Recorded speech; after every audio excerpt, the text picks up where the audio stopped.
Hey guys, so I'm recording this video for the third time, actually the second time, and I will mention why I'm re-recording it at some point in the video. But as an introduction to the video, you'll be happy to know that I started using another video recording software on the Mac, which is OBS, which is Open Broadcaster Software, because I wanted to be able to have some minor basic editing and the ability to pause the recording.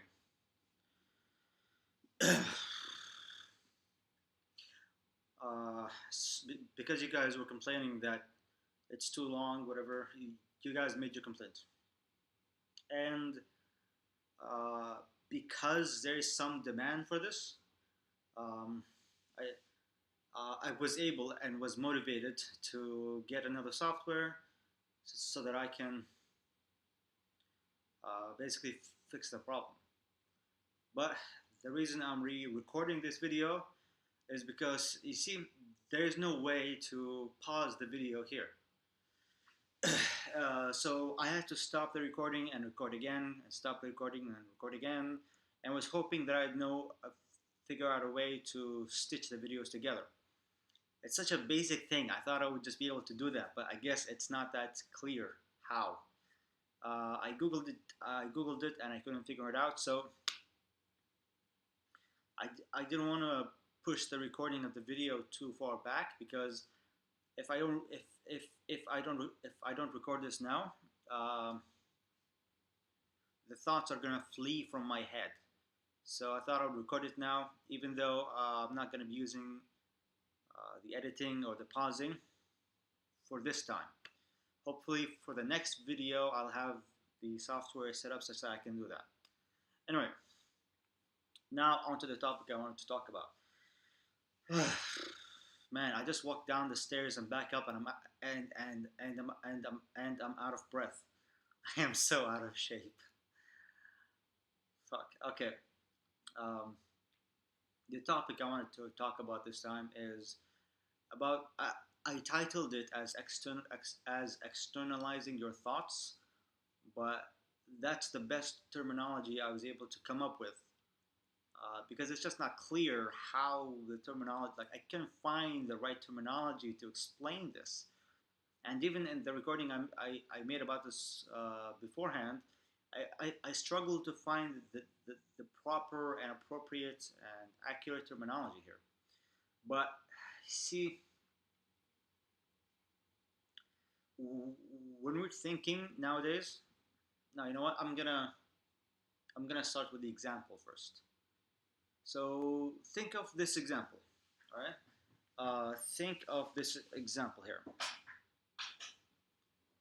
You're on stage presenting a project idea.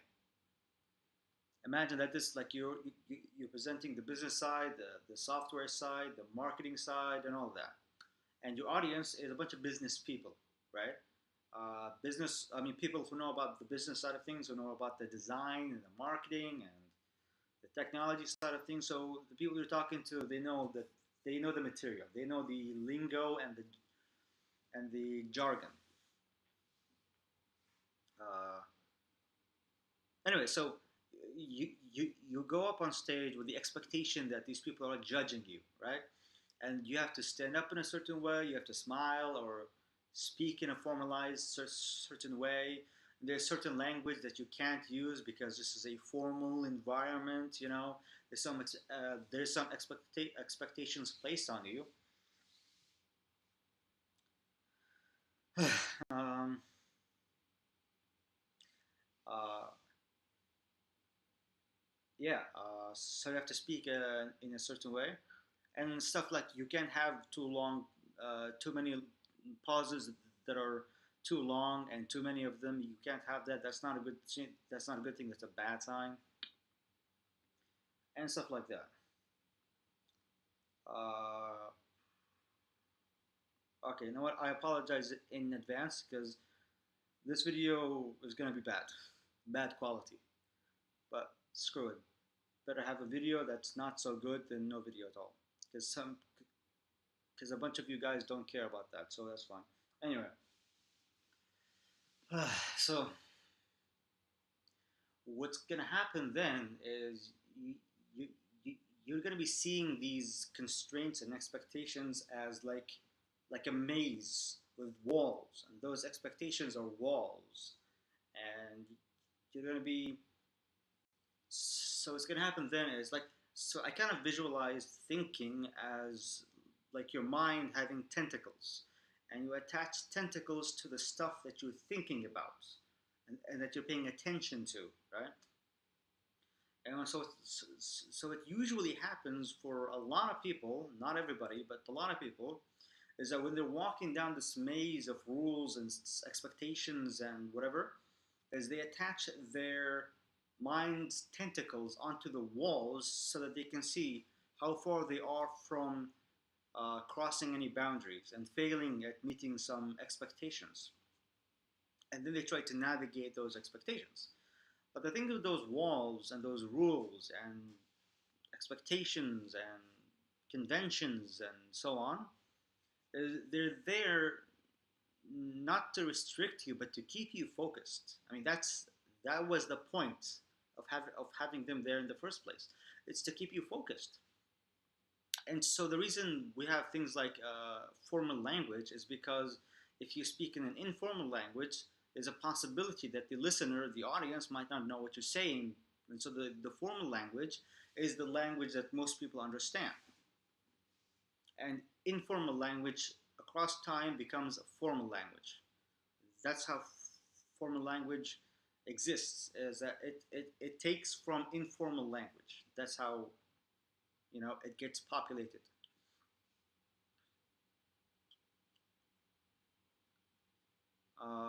And the reason so it's not about reasons. God, this video is going to be a disaster. um,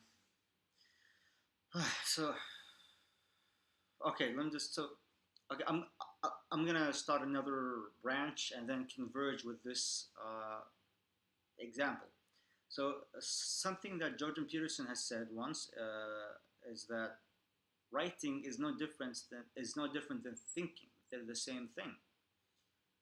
I that taught me a lot of things. I believe that now. But the difference between them, of course, you guys understand there is some difference. But the difference between them is that writing is thinking outside your mind. And so we usually think of thinking as something that happens in here, right? And it's not up here; it's in here. It's inside. It's not outside. It's inside. That's not the case. I mean, that's not the right way to think. That's not the proper thinking. And so the proper thinking is externalized. So we have a capacity to think, which means to process things, to process information that comes from the outside, right? We have the capacity of processing the outside world. And so if your thoughts aren't like one on one with reality, if they're kind of mismatched, or if you have like two thoughts in a place of one thing in reality and one thing in reality having no thoughts, if that's what's happening, then you don't know how to then you don't know how to think properly. Then you haven't learned how to think, and you don't really know how to think. You know how to get stuck up here, and you know how to obsess about things, but that's not thinking. You know how to overthink, but that's not thinking. If you can't write down your thoughts, then you're not thinking properly. Okay, let me give you another example in the same scenario that I laid out previously. Imagine in this project presentation that there is a member of the audience asking a question. So she raises her hand, she asks a question, and says something along the lines of, "Well, I mean, are, are people gonna are people gonna use this? I mean, Like I don't think that there's many people who will use this thing. I mean, is this something that people really need? I feel like people don't want something like this. I mean, I'm just asking here. If you put it out there, if you launch this, are people gonna use it? So imagine she says something like that, and again, I don't know why it's a she. I said the same thing last in the last recording. I don't know why it's a she, but it's a she. Um, and she says something like that. So if she was thinking properly, she would have said something like she would have phrased the question using different language. But it's the same. So the underlying confusion in her idea land, where language doesn't exist to describe the ideas, the confusion in her head or the question mark in her head is uh is this idea relevant to reality, or is this person who's presenting this idea is just thinking, I have this cool idea, here's my cool idea. So that's what she has in her head, right? That's what's going on in her mind. She used the words and the language she used in order to, in an attempt to describe and articulate that question mark. But if she was able to externalize her thoughts and think externally out there using the systems that exist in the world and not the faulty brain that we have, not brain, the faulty inner mind that is just not, it's not built for this. It's built for something else, and it's not built for this. And so we're misusing it. Anyway, if she was externalizing her thoughts properly, she would have instead said something more along the lines of, have you validated the idea? So you realize, I mean, you must have noticed a couple of things, that the second question is much more articulate, right? And it's using jargon and terminology appropriate to the setting. It's I use the word validate the idea, and that's a business language thing. It's a business word, not the word itself, but this particular use of the word. It's something that's used often in the startup world, and it's much shorter in time. It's way more meaningful, and it hits the spot just right. Those are attributes of externalized thinking. It's also the attributes of proper thinking, because they are the same thing. As far as I can tell, that is. As far as I can tell, they are the same thing. Um, Sorry, I'm spending so much time here just thinking, because I've already said all of this. It doesn't come out as naturally this second time, so I'm having to think about them a lot more. Uh, so it's almost like, and it's kind of like she's navigating a system or a maze without using the native tools built into that system. I mean, the system is it's self-reliant. It's a complete holistic system, right? You have the pathway, the things along the path. You have the the mechanisms in place in order to move and traverse the path, and so it's a built-in system. But if you're not thinking properly, what ends up happening is you're not using the built-in tools of the system, because you don't know how to think in those terms. You don't know how to think in that way. All you know is your own way of thinking that doesn't match any external system at all. And so what ends up happening is you think that you spend some time thinking, and then you formulate an answer to the question of how do I move in the system. And then there's a lot, basically there's an extra layer of thinking happening between what your intention is and how you do it, right? So ideally, is your intention and how you do it are matched, which is the same for your hand, the way you move your hand, right? So you never think of how do I move my hand. It's a one-to-one relation between the intention and the action. But in the modern age, I don't know if this is a modern specific issue or not, but I think to some degree it is. We have lots of external systems that says, let's say, for example, you have a common practice in business is you have like a help, not a help, let's say a contact us page, a page for contacting the company, let's say, or the people that made the product, the developers, let's say. Uh, that is the channel between the customer and the company, right? That's how the customer says something to the company. The customer wants to send some idea, some message to the company. That's how they do it. There's an appropriate channel for that, right? If your thinking is appropriated and you've externalized your thoughts, you would think, I want to contact them. There's a contact us page. I'll go there. I'll contact them.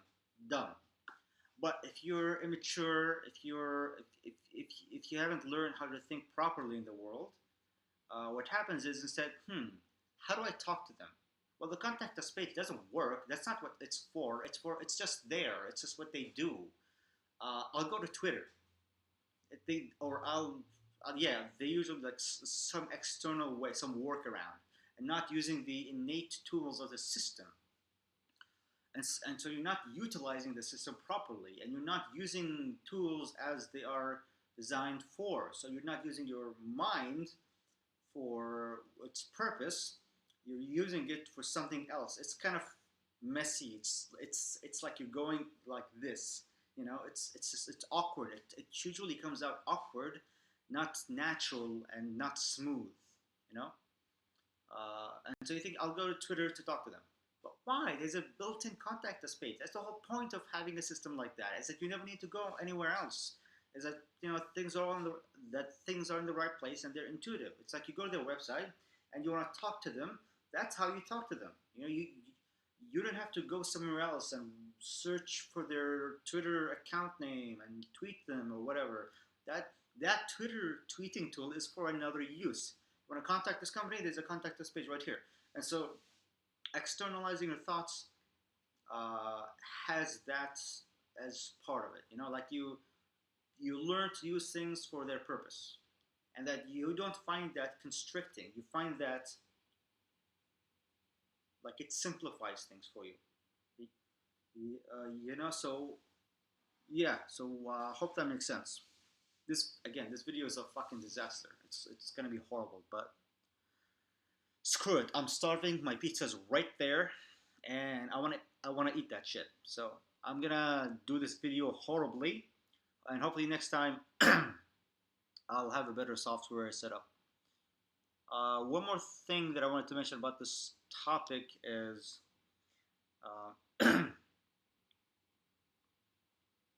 if you notice that you're nervous in situations that shouldn't make you nervous, if you're anxious or stressed, but the situation doesn't call for stress, like there's no reason to be stressed, that means you're not thinking properly. You haven't externalized your thoughts. If your internal state doesn't match the reality around you, then you're not thinking clearly. Not clearly. Why do I keep saying that? It's not thinking clearly. It's that you're not thinking properly. It's that you're not using your thoughts for their proper purpose and their proper strength. Uh, in other words, this whole being present movement that we have, in other words, like you're here, but your mind isn't attached to your current environment or any needs or anything you need to be thinking about or any necessities. If you're just obsessed about something random that happened some time ago, some minutes, hours, days, years, months, decades ago, uh, then you're not using your brain for its proper purpose. You're not using your mind. So, like, your mind's tentacles, as I like to think of them, are not attached to your environment. No, not necessarily the environment, but they're not attached to what needs to be addressed and processed. Instead, you're escaping that and you're attaching them to something that doesn't need to be kept alive. It just needs to be let go of, and it should die because it's not relevant. You know. So yeah. Uh, yeah. So like if your mind's tentacles are attached to something that should make you nervous, then you will be nervous. That's how it works. That's how your body knows to respond in a certain way. Like if you should be stressed, that's because your mind's tentacles are attached to something that should make you stressed. And by that, like your mind's tentacles, I mean, like what are you paying attention to? I think that's pretty much what it means. What I mean by it. That what are you paying attention to? What are you addressing? What are you processing? You know. And so, if you're in a place where nothing is making you nervous, but you're still nervous, that means your mind's tentacles, some of them, you have a ton of them, some of them, somewhere back there, they're attached to something that's not here and now. And I don't want to just, I don't mean to tell you just be present. That's not what I'm trying to say. That, you, that they're attached to something that they don't need to be attached to. That something is not necessary. That we don't need to be processing it. That we can let go of it and we'll be completely fine. And by that, I don't mean that we're not going to die in 2 seconds, although that is probably true. I mean that thing, if we never address it, we'll be better off. So there are things in your life that you're thinking about that you should never be thinking about, because thinking about them, I don't mean like never having them in your mind, never being aware of them. I mean like you're just obsessed with them. You're too invested in them emotionally. You're too attached to them, and you can't let them go. They could be good things that give you pleasure, not good things, but they could be giving you pleasure, or they could be giving you pain or displeasure. Doesn't matter. You're just attached to them too much. And so your mind's tentacles are not leaving them. And if they are giving you a displeasure, then you will experience that displeasure all the time. Okay, so when you're externalizing your thinking, you're taking your tentacles out of that thing and whatever is in the environment, or not necessarily the physical environment. It can be the non-physical environment. So whatever necessities that whatever needs that you have that need to be addressed, those things. So sometimes they will make you nervous, sometimes they'll make you stressed. That's fine. You have the capacity to be stressed for a reason that is helpful to you. But the whole point is, um, like when you're stressed, that stress matches the demands of reality. If it doesn't match it too much or too little, there's something wrong. Not necessarily that like you should feel guilty or something. It's just that it can be improved. But if it's way too much or way too little, then that's a big problem. Like if you're crazy stressed all the time, even when you're asleep, like this guy over here, this dude talking to you in the camera or the screen, um, then that means you're I'm trying not to oversimplify things here. I'm not sure.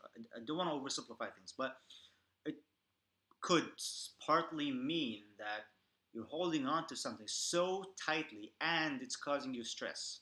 That's why you're always stressed. It doesn't exist in objective reality, but it did at some point, and you're not letting it go. That's not that bad until you get to the last condition, which is that if you don't need to hold on to this and you still hold on to this, that's that's the worst thing that can happen. That's where you, that's where you really need to reflect, introspect, meditate, just do some self work, spiritual work, and psychological work to just kind of pull that apart and let go of the thing you were holding on to. I think I've said all that I have to say. Now I can upload this video. Hopefully, if I can upload this, I'm not gonna shoot this again. Not again. Um, yes. Last thing, the outro of the video, the ending of the video is. Look, um, I don't have time or the energy or the attention to to research tools. So and I would love. So I'm talking about the video recording software for Mac. So if you guys have any recommendations you can give me on free video recording software for the Mac, that would be great. The only things I need are that I can pause the video and some basic video editing stuff like stitching together different video clips or video files. That would be good. And maybe some basic editing things like the cutting the video clips. I think I used to have these features in Windows Movie Maker. I think I used that in the earliest videos of this, not this channel. I had another channel. In the earliest videos of that other channel, I used Windows Movie Maker. I can't believe I had a Windows machine. That's crazy. Did I? I don't know. Anyway, um, so I'm really bad at researching stuff. So if you guys can please give me some suggestions that you guys have, uh, that would be great. That would be very, very, very, very, very appreciated. And you guys will benefit because you guys will get better videos to watch, less boring videos to watch. So yeah, don't think I have anything else to add. Yes, one more thing. So if everything I said here makes sense to you guys, please comment below letting me know. I really can't tell if this is making any sense to anybody at all. I really can't tell. So I would love to know if this makes sense. If this makes sense to you, especially if if this is something that you haven't come across before as an idea. Even better, especially if you if you now see this in yourself somehow, because that's the ultimate form of making sense. And one more thing, one last thing is just because I'm paranoid and I'm in a terribly bad mood these days, uh, I'm not asking anybody to make comments because I want to grow the channel. I'm not interested in growing the channel. That's not what I'm here for. Um, I'm asking you guys to comment because I genuinely want to know, honestly. Um, and yeah, it's really nice to see the numbers go up, like the number of views. The most viewed video I've ever made that I have on this channel has gotten up to 30,000 views. That's crazy. I just love seeing that. I love seeing the comma. The comma, it's like this number is so huge. We need to put a comma in there so your eyes can see it. You know, So that's just it's really great to see numbers go up and number of subscribers. But I'm very careful and cautious to not sacrifice any degrees of authenticity and honesty in my videos uh, for growing the numbers. I'm not interested in that. It's not a sacrifice that is good. It's a bad sacrifice to make. Anyway, so it's been 30 minutes. Oh my god, I got the pizza 30 minutes ago now. Damn, it's gotta be cold now. Alright, I gotta go do my thing. Stuffed crust pizza. God, that's delicious. With ranch sauce. That's delicious. It's bad. I'm gaining weight. I'm getting fat like crazy. Actually, not that crazy. It's not that bad. But I am getting fat. Uh, but hey, fuck it. I have more important things to worry about. I have more pressing issues and more impactful efforts to make.